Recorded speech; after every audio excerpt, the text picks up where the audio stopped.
What if I told you that in the middle of the night, an African president stopped a plot that could have turned his country into the next Iraq, the next Libya, the next endless war zone, and the weapons behind it were worth almost $1 billion?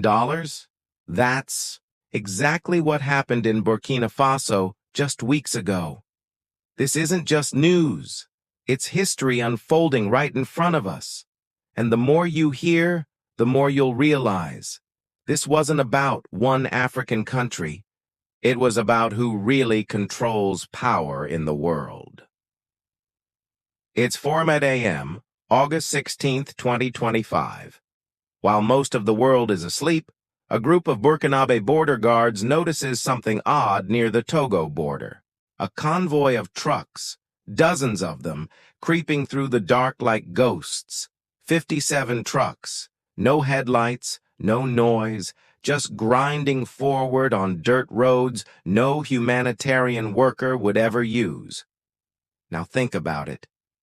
When was the last time you, heard of food aid arriving at 4 in the morning, hidden in unmarked trucks? Exactly. Something smelled off. So Captain Musa Traoré, the border commander, radios in. At first, the official story is that these are just agricultural machines. Nothing dangerous. But Traoré's gut says otherwise. And he's right. President Ibrahim Traoré gets the call. He doesn't hesitate. His order is simple. Intercept that convoy. But do it carefully, because this might not be smuggling. This could be war. Special. Forces mobilize. Drones in the air, helicopters ready, ground units in position. By 4 a.m. sharp, the road is blocked. The convoy halts. The drivers panic. Within minutes, they're surrounded and captured. Then the first truck is opened. What the soldiers see shocks them. Beneath sacks labeled relief supplies are crates of AK-47s, M16s, rocket launchers, grenades, anti-aircraft missiles, explosives. Not one truck, not two, every single one, enough to arm a small army or destabilize an entire nation overnight. The commander calls Traoré immediately. Mr. President, you won't believe this. These trucks, they're carrying the firepower of a full-scale invasion. By dawn, the full inventory is laid out. 25,000 AK-47s, 10,000 M16s, 13 million rounds of ammo, 70,000 grenades, 2,500 rocket launchers, 400 anti-aircraft missiles, 50 tons of explosive street value, over $700 million. Now put that into perspective. That's more than some U.S. states spend on their National Guard in a year. So who was bankrolling this? Who wanted to unleash this chaos? Most of the drivers say they didn't know what they were hauling. They were told it was farm equipment for Togo. But investigators quickly discover a sophisticated operation. The trucks had been dispatched from different cities, joined up at the last minute, and were scheduled to split again across different routes. This wasn't a random smuggling job. This was military-level planning. Forensics team checks the weapons. Some had serials filed off, others traced back to Libya's post-Gaddafi chaos. Some were leftovers from Yemen. And shockingly, some were brand new, straight from Western factories. President Traoré convenes his National Security Council. The ministers look at the evidence in disbelief. One of them says, "With this arsenal, you could invade an entire country." Another adds, "If even half of this reached the wrong hands, Burkina Faso would be in flames by now." Traoré doesn't mince words. This is not random. This is part of a bigger playbook. Libya, Syria, Yemen, and now Burkina Faso. But this time, they failed. The breakthrough comes when businessman Francois Bongo cracks under interrogation. His words shake the room. This wasn't about smuggling. This was a coup plan. Foreign powers promised us support. The goal was to overthrow President Traoré and replace him with a pro-Western puppet. and when asked which powers, his answer, the meetings were held in Accra. Some contacts from Abidjan.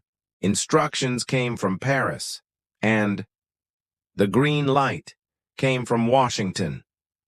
The silence after that confession was heavier than lead. The uncovered plan was chilling. It even had a name. Operation Restored Democracy. The steps? Stage terrorist. Attacks to create panic. Use chaos to rally opposition groups. With the help of traitors inside the army, launch a coup. Once the government falls, install a Western-approved leadership. Budget? $700 million. And the 57 trucks were just phase one. Traoré takes this public. On live TV, with piles of seized weapons behind him, he addresses both his people and the world. This was not aid. This was not trade. This was a coordinated attempt to destroy us. But they underestimated us.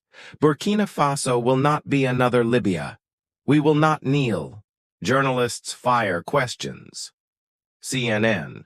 Which countries are behind this? BBC. Who are the masterminds? Al Jazeera. How will this affect regional stability? Traoré's answers are sharp. NATO countries' weapons were involved. Ministers and generals are already arrested. Africa itself is under attack. And then, the final blow, he plays a taped confession from Bongo himself, crying on screen, admitting he was fooled by promises of democracy. The scandal explodes worldwide. Russia declares Traoré had every right to defend his nation. China offers security equipment. Turkey calls it a crime against humanity. Venezuela praises Traoré as the new Simón Bolívar of Africa. Meanwhile, the West panics. Several arrested suspects, carrying diplomatic passports, turn out to be French, British, Israeli, and even one American. But Traoré doesn't budge. A passport is not a license to commit crimes on our soil. In front of tens of thousands, in Independence Square, Traoré does something no one expected. He takes the confiscated weapons and melts them down. Live, on stage, the first item forged, a school bell, and his words echo across the crowd. Every morning when our children hear this ring, they will hear the sound of peace. Crowds erupt, elderly cry, youth chant his name. And for once, the headlines aren't about Africa falling apart. They're about Africa standing tall. Investigators uncover this wasn't just about Burkina Faso. The documents revealed plans for Mali, Niger, Guinea, an entire region targeted for destabilization. But Traoré's move sparks something bigger, an African awakening. The message is simple. No more puppet governments, no more shadow wars, no more foreign manipulation. From now on, Africa writes its own story. Burkina Faso declares August 16th National Awakening and Victory Day. Schools will teach this story for generations. Traoré closes his final speech of the week with words that hit deep. They didn't just try to smuggle weapons. They tried to smuggle away our future. But we are awake now. And when a people are awake, they are unstoppable.